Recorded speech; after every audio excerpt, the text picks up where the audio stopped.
നാട്ടിൽ വന്നിട്ട് പിറ്റേ ദിവസം രാവിലെയാണ് മിന്നുവിനാണെങ്കിൽ അകത്തിരിക്കാൻ വയ്യ. മിന്നുവിന് എങ്ങനെങ്കിലും പുറത്ത് കയറണം. അങ്ങനെ മിന്നു ഞാനും കൂടെ നേരെ പമ്പയാർ കാണാൻ വേണ്ടിയിട്ട് പോയേ.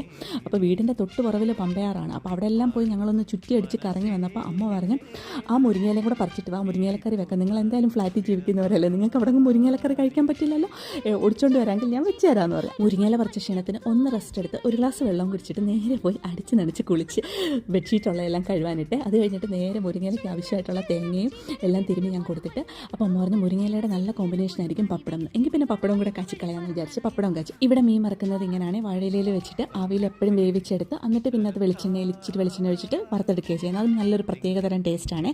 അങ്ങനെ ഉച്ചയ്ക്ക് മുരിങ്ങയിലക്കറിയും മീൻ വറുത്തതും പപ്പടവും ഒക്കെ കൂട്ടി നല്ല അടിപൊളിയായിട്ട് ഫുഡ് കഴിച്ച് പിന്നെ അതും കഴിഞ്ഞ് ഉച്ച കഴിഞ്ഞ് ഒരു മയക്കമൊക്കെ കഴിഞ്ഞ് ഞാനും മിന്നും കൂടെ നേരെ ചെടികളൊക്കെ നനയ്ക്കാൻ വേണ്ടിയിട്ട് ഇറങ്ങി. അപ്പോൾ ഇങ്ങനെയൊക്കെയായിരുന്നു ഞങ്ങളുടെ നാട്ടിലെ വിശേഷങ്ങൾ. അപ്പോൾ അടുത്ത വീഡിയോ ആയിട്ട് അടുത്ത പ്രാവശ്യം കാണുന്നിടം വരെ ടാറ്റാ ബൈ ബൈ.